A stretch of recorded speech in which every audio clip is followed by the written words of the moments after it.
So the goal of today is to talk about VTS and how you can apply it in the ArtSmart classroom. One of the things that the overarching thing to remember about VTS is that it is the most well-respected method in museum education and used in classrooms. It's used in hundreds of museums, both nationally and internationally. It's being incorporated into the arts classroom space, and it's really the platform from which museum educators and art educators are thinking about using art to engage children around critical thinking. And you'll hear me reiterate this over and over again, you do not need a PhD in art history, even a master's, even a BA. Anyone can do this method. Your kids, your older kids can do it with their younger kids. It's such an easy, simple method that really has it's such an important, powerful tool, even though it's so simple. So the agenda today is to provide a bit of an overview of VTS and how it works. We're going to try it out. We're going to answer some questions, discuss how you can use VTS in the ArtSmart classroom and how this will help inform the quality of your teaching. And we might try it out again and then we're going to go into some more questions. Yes, Cynthia. VTS stands for Visual Thinking Strategies. Yeah. Okay. So what I wanted to do before speaking to visual thinking strategies and its method is talk a little bit about the process of looking as a framework for this discussion. And all of this centers around the museum educator and now executive director of the Delaware Museum of Art, Danielle Rice. And Danielle speaks to this whole notion of the process of looking. And she says that in today's day and age, one of the reasons why we feel that we need mediation when looking at a work of art is that we are not used to looking with our eyes in a contemplative fashion. So rather, we're more used to looking at art in more of a functional way. So what am I showing you? A stop sign.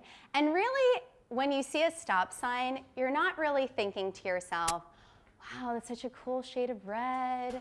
This is well, maybe if you work at the Westport Art Center, you're thinking about typefaces and fonts, but you're not really thinking about the typeface or really analyzing a stop sign. Rather, no matter where you are, what town you're in, what country you're in, a stop sign is a stop sign. So we live in this highly visual world, but everything around us tends to conspire to make us more functional lookers. So we live in what Danielle Rice calls a low context environment.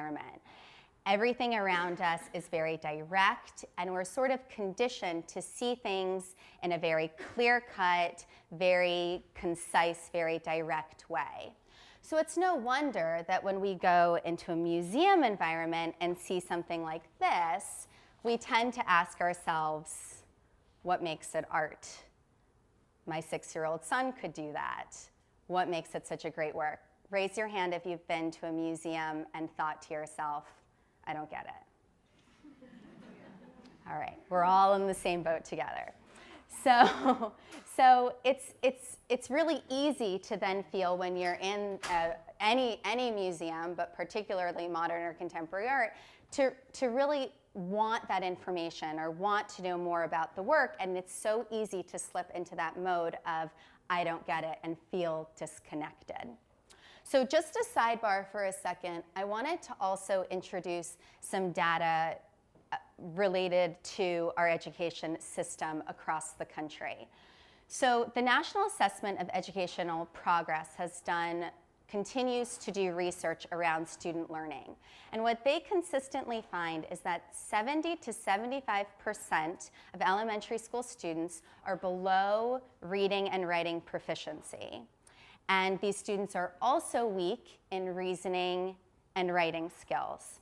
So this graph shows that although the total cost in our education system is rising and rising and rising, this is since 1970. Our total cost of the education system is rising.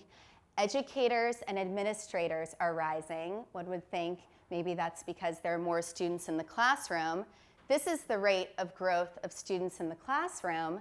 And since the 1970s, these are students' reading and writing skills in the United States.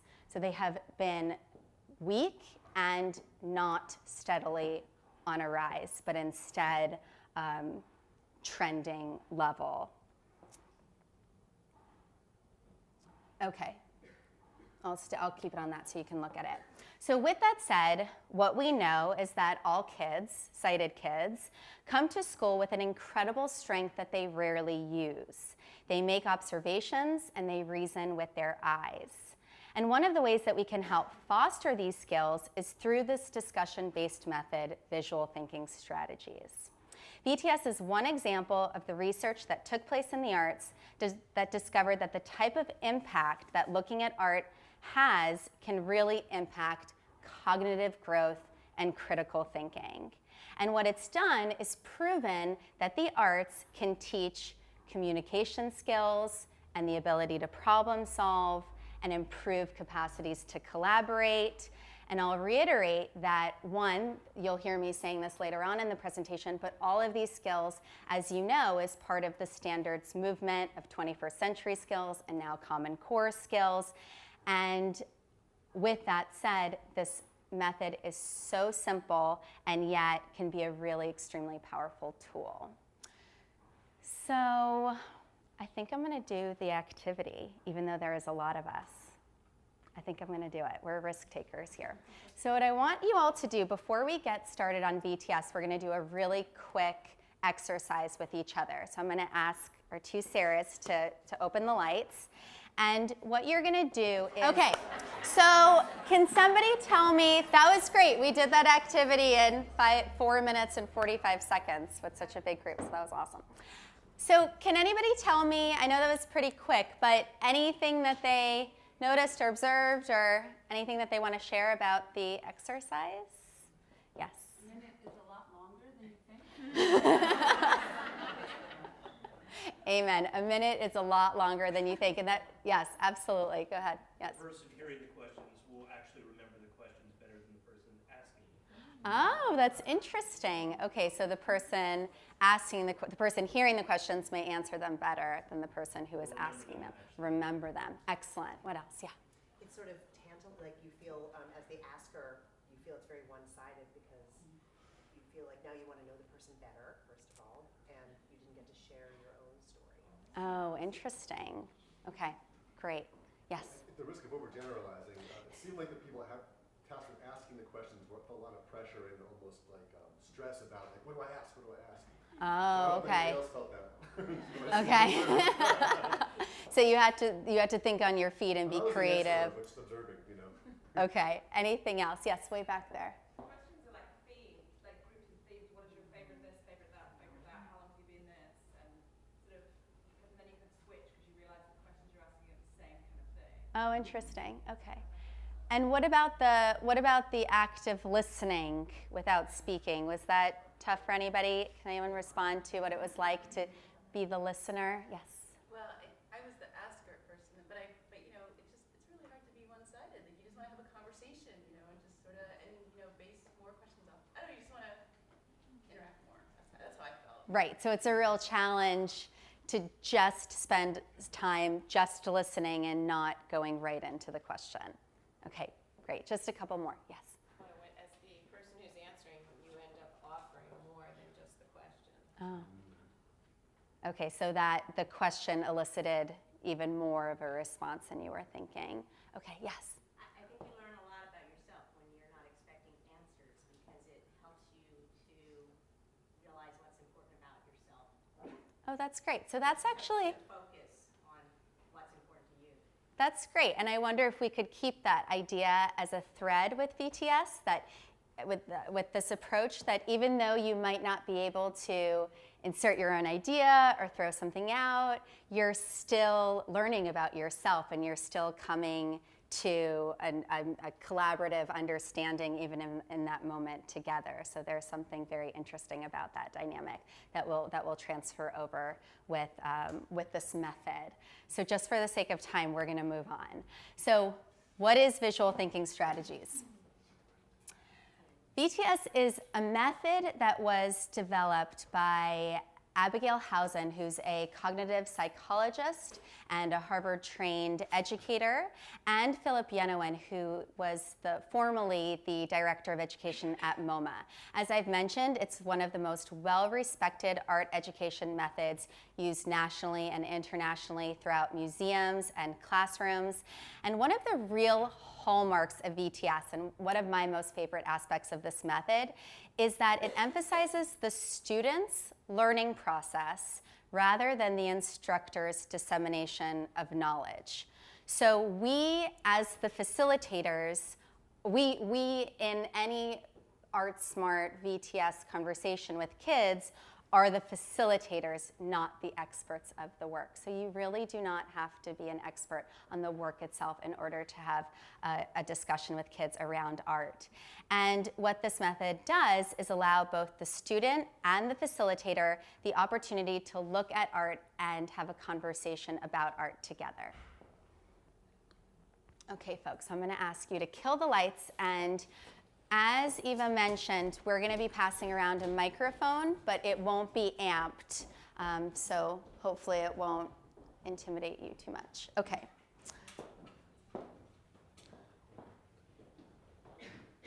So I just want you all to take a moment to look at this image.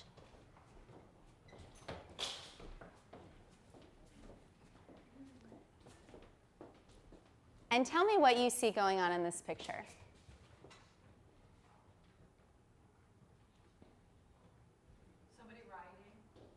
And just raise your hand so I can hear. Okay, somebody writing? You say somebody writing? Or drawing. Oh, so writing or drawing.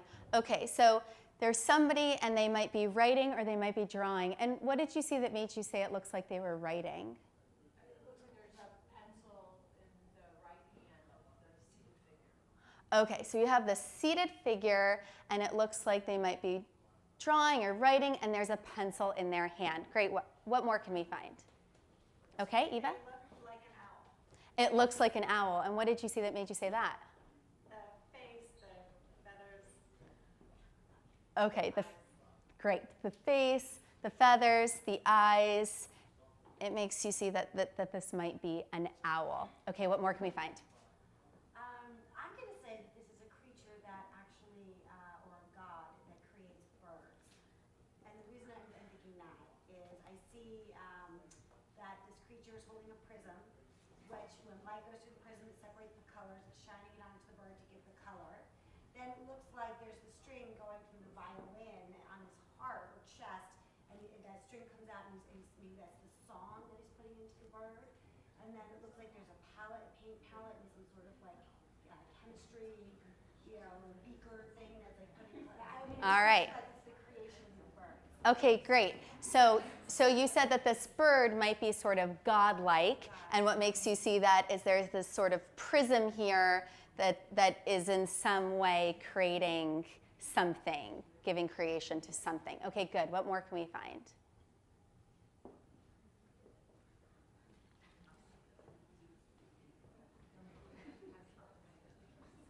Don't be shy, folks. Yes. Whatever it is, it looks really proper. Okay, and Yeah, very, proper. okay, so you're saying that it looks like very proper. And what did you see that made you say or use the word proper? Well, it's the way that that they're sitting up. This half person, half owl is sitting up nice and tall. Mm-hmm. It's the way they crease their neck. It's the smallness of the mouth, the eyebrows. I think the cheeks look very profound. So it just looks like very delicate yet very proper thing. Okay, great. So this person sitting here, something very proper, very elegant in the shape of their face, the posture, and the way they're sitting. What more can we find? Did I hear someone say that it looks spiritual? Yeah. And what did you see that made you say that? I'm not sure. I think that maybe the lighting and the windows and the way she's holding the triangular thing in her hand, maybe the way the light is striking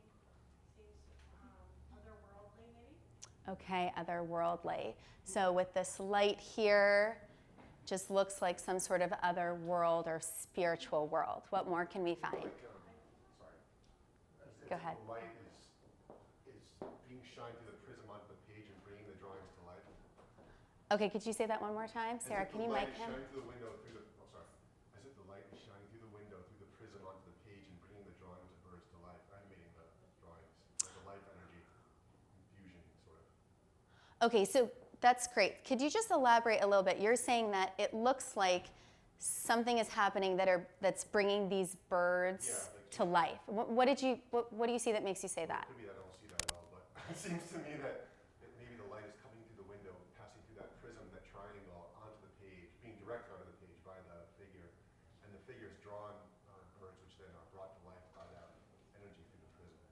Okay, great. So this light here, right, this prism is creating life. Excellent. What more can we find? Yes. That contraption that looks like it's creating the colors for the bird. Great. Has eggs in it, like egg-shaped little words. Okay, so you see this thing right here. And what did you see that made you say it looks like a contraption? It just looks like it's creating something with a little spout and a little spout center. It looks like it's depositing colors onto the palette. Okay, so Just the vessels, it looks like something's coming from them. okay, so I'm glad you brought our attention to this contraption here, and it looks like it's disseminating something onto this palette with colors. Okay, what more can we find? Yes, sir.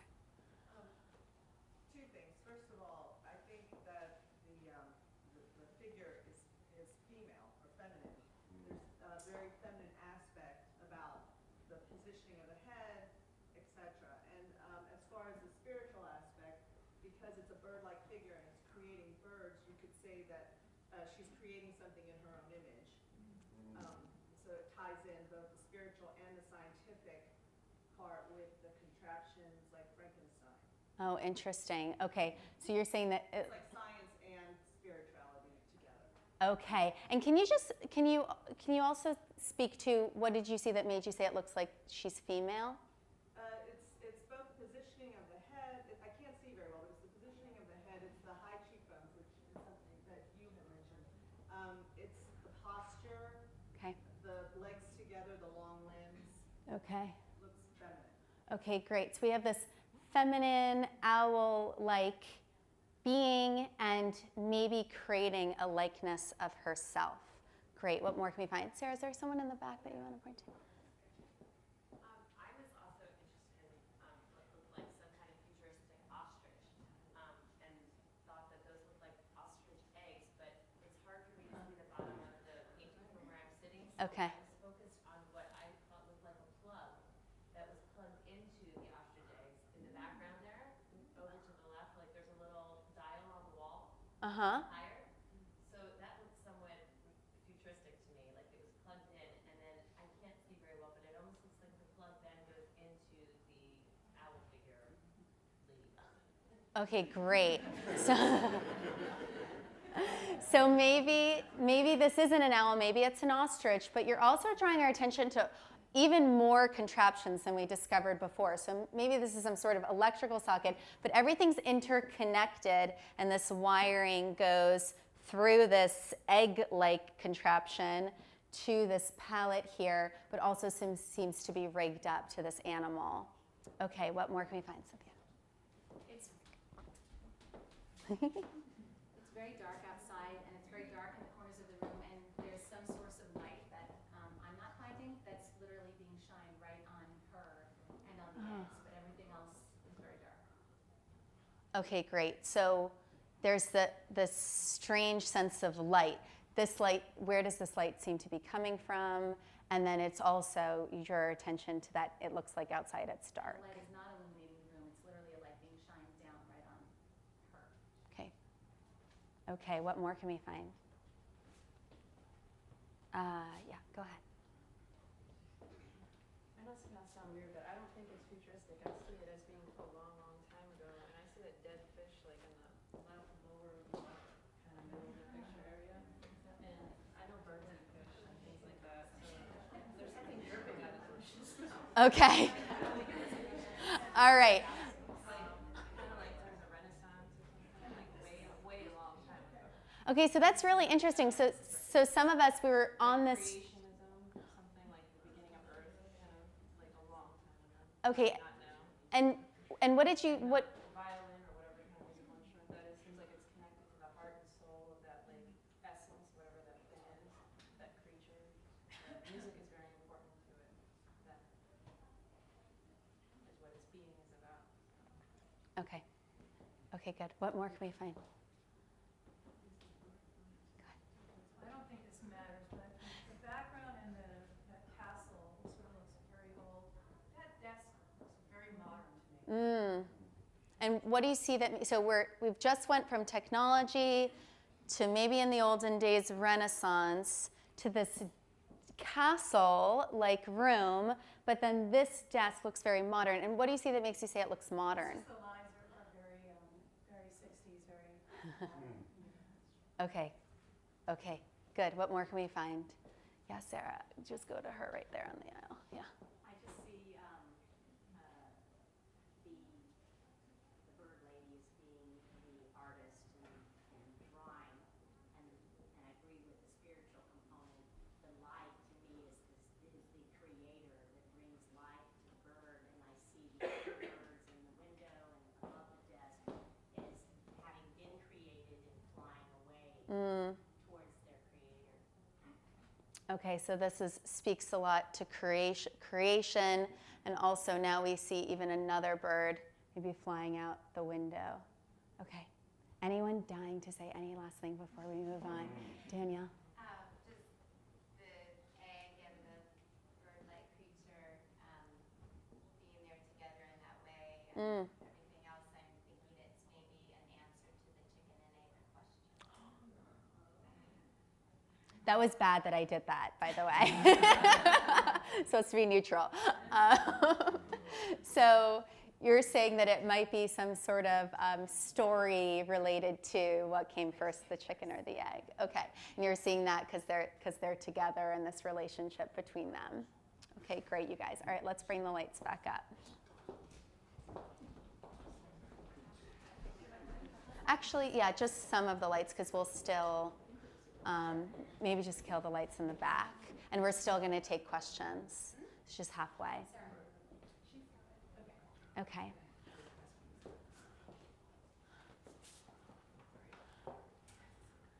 Okay, folks, so what was that like? Was it horrible? Is it okay? Okay.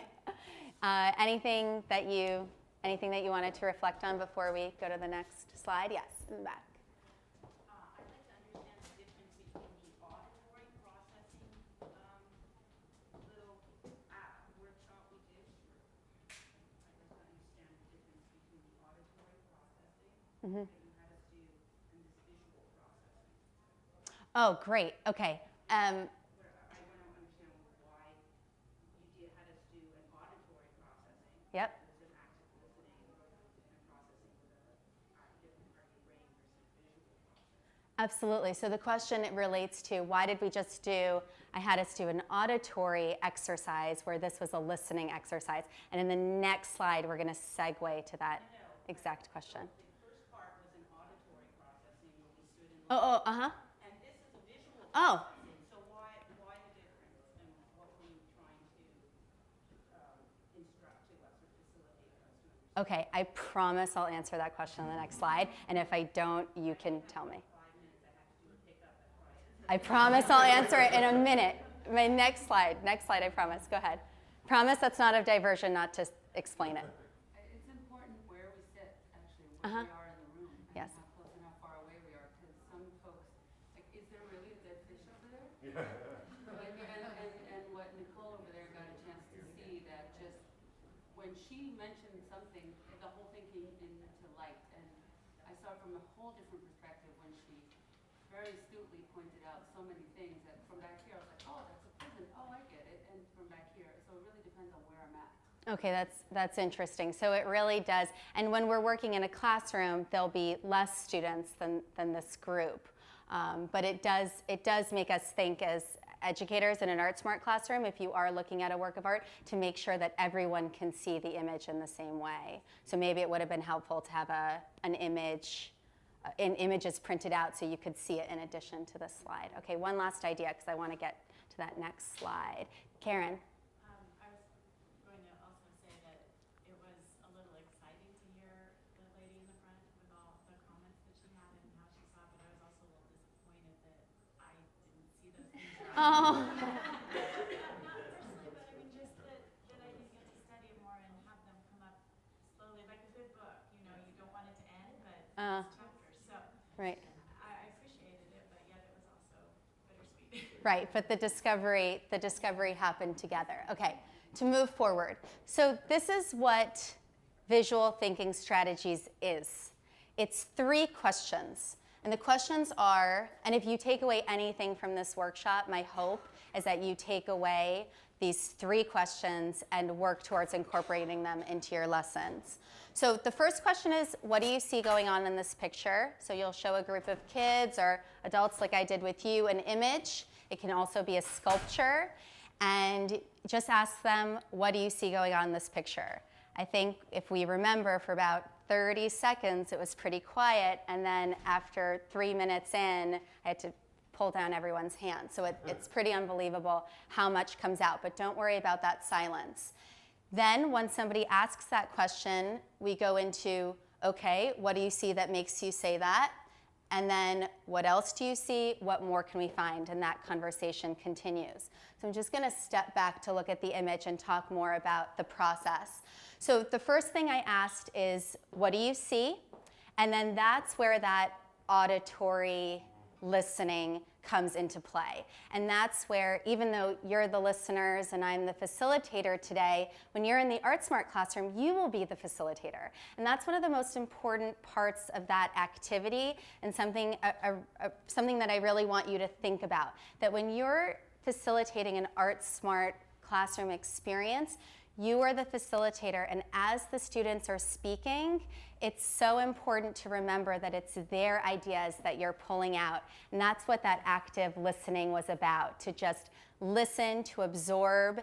It's an interesting experience that when somebody's talking, to really, really listen to what they're saying, to then be able to paraphrase it. So there's a little bit of an exercise around listening and not thinking of that next thing that you're going to say, but just thinking about how you're going to paraphrase it. And by paraphrasing it, I mean you're responding to what they've said rather than interpreting what they've said. So I try to do that as much as possible during a VTS lesson, to paraphrase versus inserting my own idea or even my own words. Does that answer your question?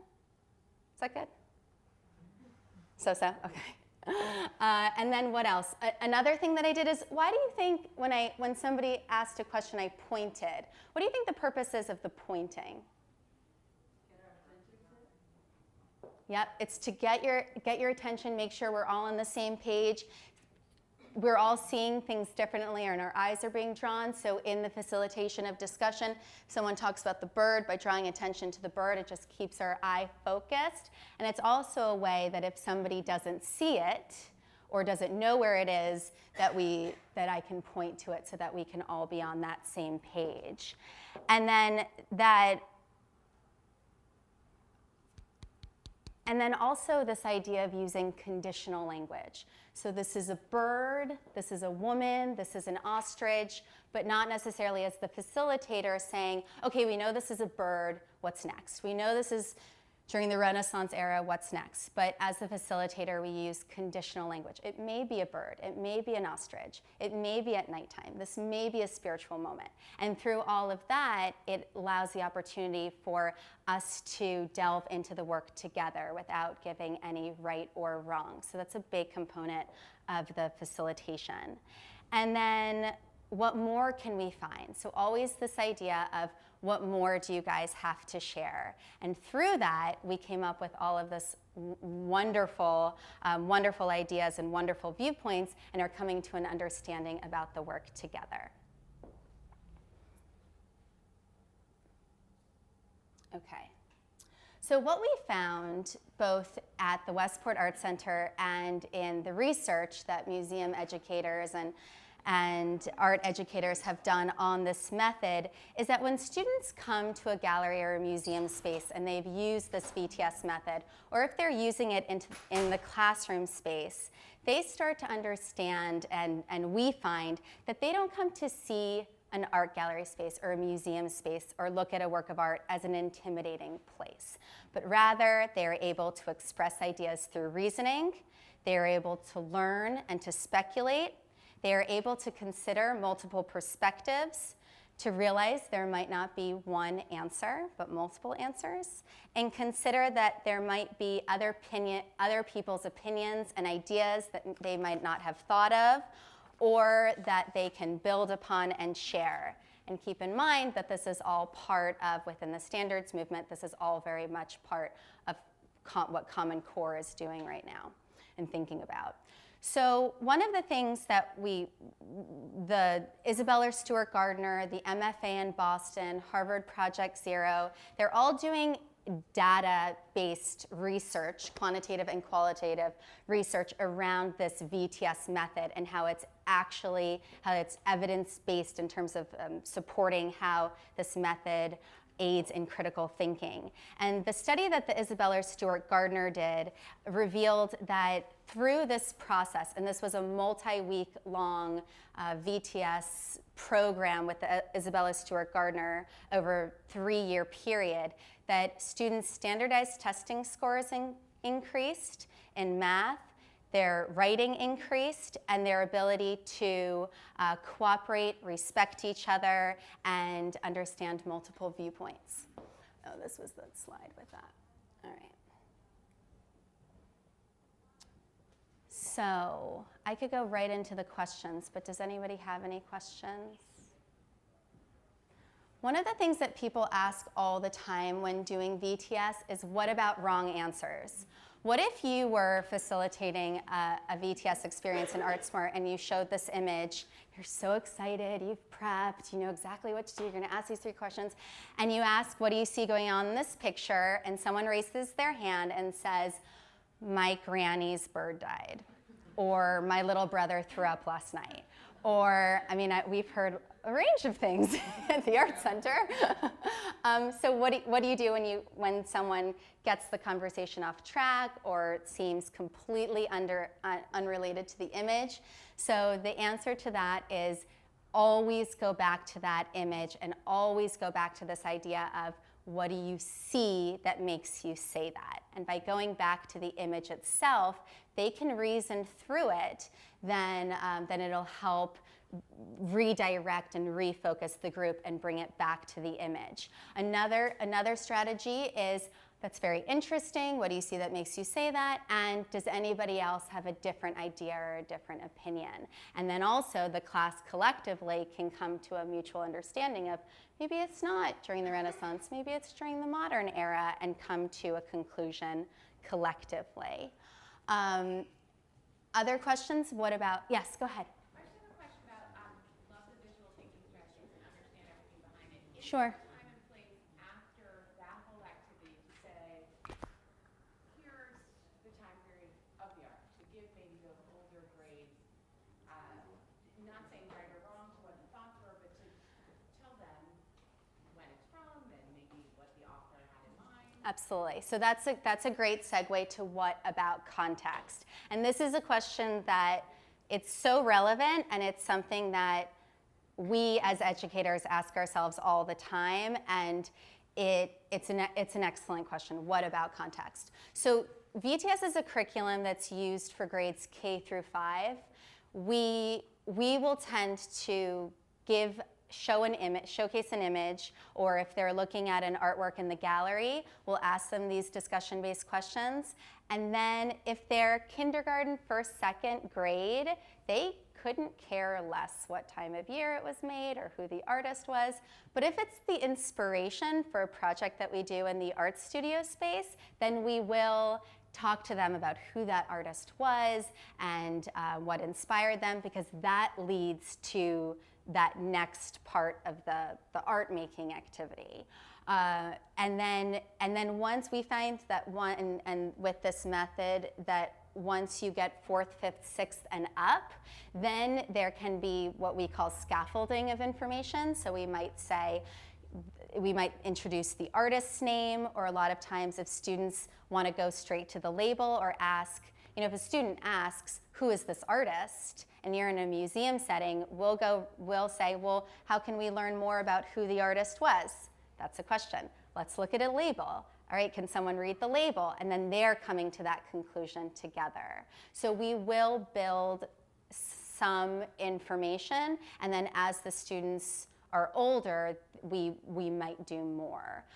But the purpose of it, and I should say that we tend to be very specific about this, is that the facts that we give aren't necessarily, we could give a fact about this artist's, a quote about what inspired them, or how this artist's upbringing being inspired by birds in their backyard growing up. But we wouldn't necessarily say, this is what this artist intended, and this is what the answer is. So any fact or any information that we provide is to have that student or even an adult feel like, wow, that's really interesting, that's insightful. That helps me think of something more about the work rather than closing off the discussion because there was a right or wrong. Is that clear? Okay. And then the next idea is, how do I decide on an artist and an ArtSmart project? How do we even use this method? How do we incorporate it into ArtSmart, which is really so much about actually making art with kids? So what we do is, with any art classroom workshop, and I just wanted to give a plug to Sarah Kelly, our education assistant, who I can't take credit for any of the art classes that we do here. It's all Sarah.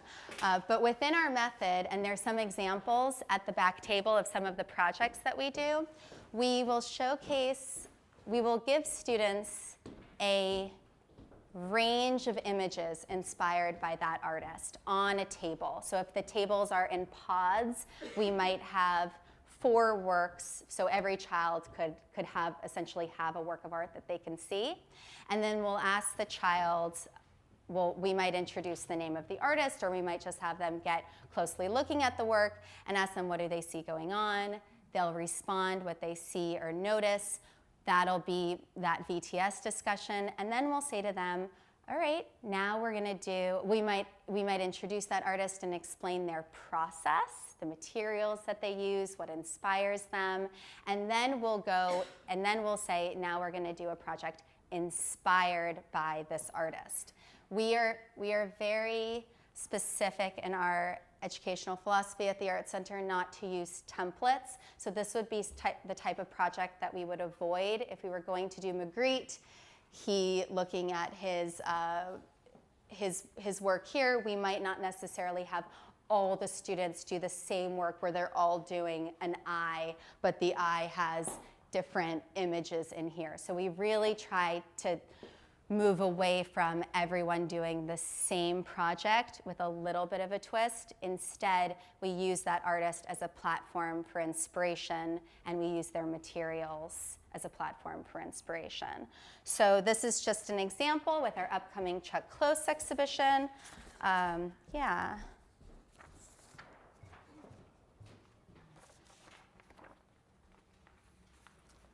So we'll show them a range of, if we have Chuck Close in the gallery, we'll bring them into the gallery, we'll show them a range of Chuck Close images, and then we might even enlarge them to show his artistic technique and his use of color, his use of geometry. Chuck Close is a really great artist to use because you can go really simple with color, shapes, and lines for the younger ones, but go much more technical for the older students. And then we will have them, this is an unfinished example of what we might do inspired by his work. So we're inspired by his use of color, his grid process, but then the image that they would do is their own unique image. Okay. So how are we doing with time? Okay. Does anyone have any questions or anything? Yes. Yeah, Daniel. Thank you. I think you changed advising as to if it's best to show one image or multiple images. Okay. Yeah, what's the Is that confusing? Yeah. Right. So I think that's the difference between when you're teaching an art lesson versus so the question was, what do you do? Do you show one image and focus on that, or do you show them multiple images? So that's your choice. I think it really goes back to that idea of being able to see if everyone can see that image. So we find, and research shows, that when students are exposed to a variety of works by an artist or a time period and can see the different styles and techniques, they actually absorb that information better than one single image. So I tend to recommend showing them a variety of artwork inspired by that artist rather than one single image. And I might suggest that for the ArtSmart classroom experience. But if you are doing a particular, like let's say you're doing a Picasso guitar and they're inspired by that particular work of art, then it's okay to just show them one image. But I would recommend that image to be enlarged, or they all have access to that one work. Okay. Is there a question here in the back? Any questions? Okay, are we wrapping up, or do you want to do one more quick one? Yes? Were you going to tell us about that owl? So I actually used that, sorry to bust the bubble, but I actually purposefully pulled up an image that I didn't know anything about, just to showcase that idea of facilitating a dialogue around the artist and the work of art without the facilitator needing to know anything. So I don't know anything about that work. I tried, and I know for adult learners, I'm a context junkie, so I love information, and I tend to do that. But in this scenario, I wanted to sort of take that risk and not have any information about it. But I am happy in my email, thank you to everyone, I can put some information about who the painter was, because I know we all want to know, and it's okay for us to know. Yes? You had mentioned prior to the program beginning that there's somehow a way for people to access all this information who were absent from the program. I mean, even if we were here, I'd like to maybe see it again somehow. But Sure. How do I get at that information? Absolutely. So there will be a follow-up email. Dave is doing the recording for this. The PowerPoint presentation, it'll be mostly the slide presentation and our voices. So this slide presentation will be on the ArtSmart website, and Betsy will speak to it. Each elementary school's co-chairs will get an email once we have the videos posted online, and then they can disseminate that information to you guys. Yes. Hi, I just have a question. When we do our ArtSmart projects and I try to do the VTS, one of my struggles is we're only given hours worth of time to do the project. Yep. And there needs to be some introduction of the project itself to the kids, plus the time to do the VTS. And I feel like just when things start getting really juicy and the kids really start getting into the VTS, I have to cut them short. We have to move on. Is there sort of an abridged version that you recommend, or is there a time limit that you think is sort of, how can we, pick 3 kids or 5 kids or, whatever it is to make the most of it so they get something out of it, but we still have time for the project? Yeah, it's really hard because it gets so exciting. And our classroom model, they're 1-hour class sessions, so we certainly know what that's like, and keeping track of time is that role of the facilitator. I would recommend that the whole looking at art with the students shouldn't take more than 5 to 7 minutes. I would even say 5 minutes. And Does that include the introduction? so in our approach, the introduction is the VTS method. So we might introduce ourselves. We might talk a little bit about that we're going to do an art project today. We're going to be inspired by this artist, or we're going to be inspired by these images, and then I'd go right in. So my introduction would probably take 20 seconds. 30 seconds, and then I would go right into having them look at works of art. But I would not, and I would give yourself an actual time limit.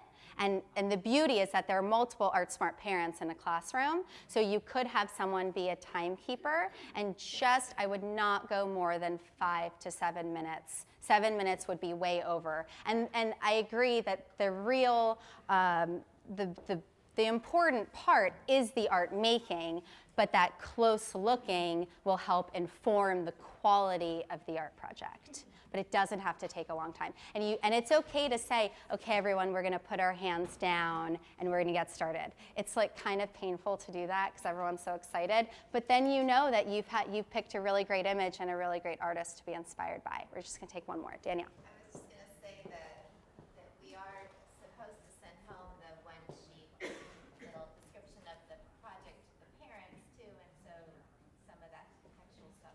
Totally, absolutely, absolutely. And Sarah does that in the after-school programs as well, include a one sheet on the artists. Okay, friends, so just to wrap up, some suggestions before we finish for today. Speak less, listen more. So that goes back to that active listening exercise. You're there to listen to the students and be that great facilitator. Paraphrase responses. Remember the magic word, what do you see? We're very specific in that. We don't ask them, what do you think? But what do you see? We'll always get that visual behavior going of reasoning with their eyes.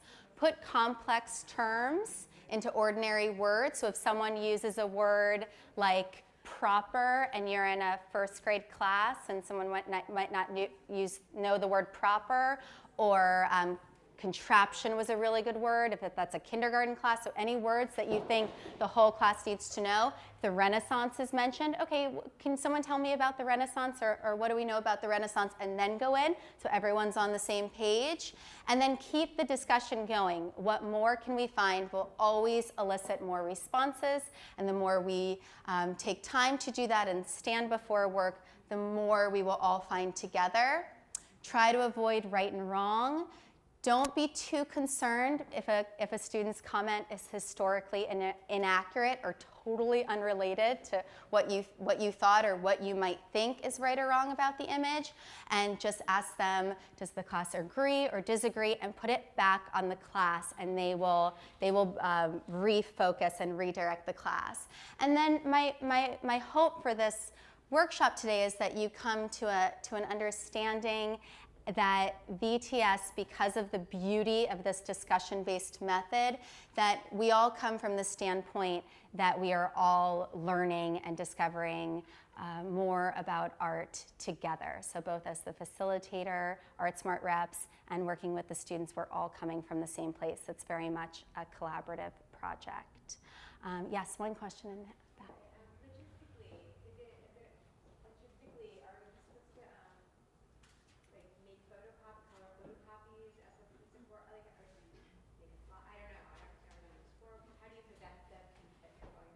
Okay, so that's up to you. I've seen ArtSmart parents Xerox copies to show students, but I also really strongly feel, and I think this is right to say, that you can use the smart board in the classroom. So what I would recommend to do is get a jump drive, is that what it's called? Flash drive, and put a bunch of images on that. Connect with, if you can, connect with the teacher in advance. You can always email him or her the PowerPoint or the example of images so that you know it's going to work. And then bring the students together in the circle, kill the lights, and show them the works on the blackboard, on the smart board. And that costs no money, and especially if you email the teacher. And they get really, really excited because it's new and exciting for them to be in that type of environment, looking at art in their classroom. And that's what we do when we deliver out of school, out of the gallery visits. We have gone into the classroom and done projects using the backdrop of our exhibition in the classroom space, and we'll very often, and in our off-site outreach programs, use that model, and it's really effective. All right, folks, thank you so much for coming. Did a great job. And we're all here.